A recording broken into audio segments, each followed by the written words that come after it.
வாழ்க்கையில் நான் எத்தனை வெற்றிகளை கொடுத்தாலும் இந்த நாளை வந்து என்னால் திருப்பி கிடைக்காது. வாலி படம் கதை சொன்னப்போ பைக் வாங்கி கொடுத்தாரு. என் டேரக்டர் நடந்து போகக்கூடாது அப்படின்னு பைக் வாங்கி கொடுத்தாரு. என்ன கலர் பிடிக்கும் அப்படின்னாரு. என்ன சார் உங்களுக்கு என்ன கலர் பிடிக்கும் சார் அப்படின்னு. இல்லை சொல்லு நீ உனக்கு என்ன பிடிக்கும். இல்லை சார் உங்களுக்கு என்ன கலர் பிடிக்கும் அப்படின்னு. ஒயிட்னாரு. அப்போ எனக்கும் ஒயிட் பிடிக்கும் சார் அப்படின்னு. ஒயிட் கலரில் ஒரு சாண்டரை வாங்கி கொடுத்துட்டாரு. Very nice memory. அந்த காரை முதல்ல எடுத்துகிட்டு எனக்கு டிரைவிங்கே தெரியாது. நேரம் எடுத்துக்கொண்டு ஒரு செவத்தில் விட்டுட்டேன். அப்புறம் அப்படியே கற்றுக்கிட்டேன், கார் ஓட்ட கற்றுக்கிட்டேன். அஜித் சார்ட்ட கேட்டிருந்தா அவரே கற்றுக் கொடுத்துருப்பாரு சார். இல்லை அவர் எல்லாத்துக்கும் கார் வாங்கிட்டு கொடுத்த விட போய் கார் ஓட்ட கற்றுக்கிட்டா ரொம்ப டூ மச் இல்லையா? வாலி டைரக்ட் பண்ணும்பொழுது நான் வந்து இந்த செருப்பு புது செருப்பாக இருக்குது, அதில் உள்ள பின்னெல்லாம் போட்டிருக்கோம், சட்டையில் பட்டன்லாம் இருக்காது. இவன் தான் டைரக்டர் அப்படின்னு ஒரு ஹீரோ வந்து மற்றவங்கள பார்த்து சொல்லணும். அது அஜித் சார் வந்து அப்போ வந்து என்னை வந்து மற்றவங்கள்ட்ட இன்ட்ரடியூஸ் பண்ணிப்பார். சூர்யா என்னோட அடுத்த டைரக்டர் அப்படின்னு சொல்லுவாங்க. அவர் சொல்லும்போது மற்றவங்களாம் அப்படி ஒரு மாதிரி பார்ப்பாங்க, என்ன அஜித் சாருக்கு என்ன ஆச்சு இப்படி ஒரு ஆளை பிடிச்சி டைரக்டர் ஆகிறாரு அப்படின்னு சொல்லுவது. அப்போ அவங்க ஃபேஸை ரீட் பண்ணிவிட்டு அப்போ அஜித் சார் என்ன பண்ணுவார்னா என்னை கொஞ்சம் ஓவராக இழுத்துக்குவார். இழுத்து தோல் மேலே கை போட்டு என்ன டார்லிங் அப்படி இப்படின்னு சொல்லி அதை சரி பண்ணுவார் என்னைய. அதை வந்து நான் என்றைக்கும் மறக்க முடியாது. தட்ஸ் இன்னைக்கு today I am someone. It's all started there. Next picture please.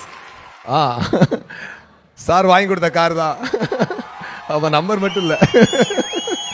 ஒரு நாள் வாலி படம் கதை சொன்னப்போ பைக் வாங்கி கொடுத்தாரு. என் டேரக்டர் நடந்து போகக்கூடாது அப்படின்னு பைக் வாங்கி கொடுத்தாரு.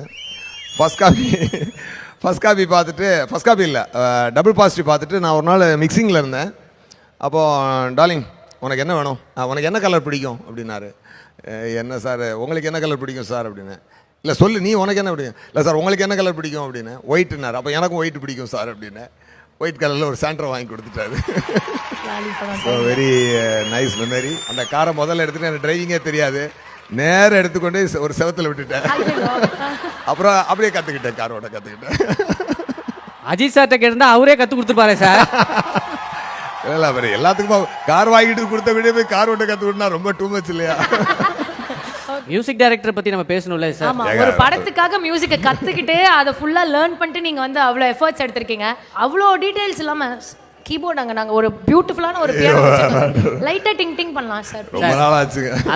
அந்த இசை படத்தை நாங்கள் லைவாக பார்க்கணும் சார். கொஞ்சம் லைட்டாக ஹாப்பி பர்த்டே வாசிச்சா கூட எங்களுக்கு ஓகே தான் சார். Please sir. ஞாபகம் இருக்கதா வாசிக்கிறேன்.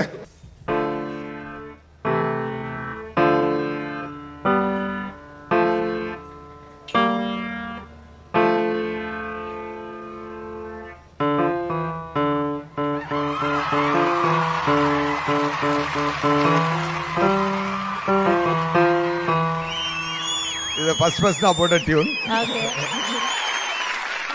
அதுலேயும் ஆஸ் மியூசிக் டைரக்டராகவும் நாங்கள் இன்னும் கொஞ்சம் உங்களை இன்னும் நிறைய விஷயங்களில் பார்க்கணும் அப்படின்னு நாங்கள் ஆசைப்படுறோம் சார். தேங்க்யூ.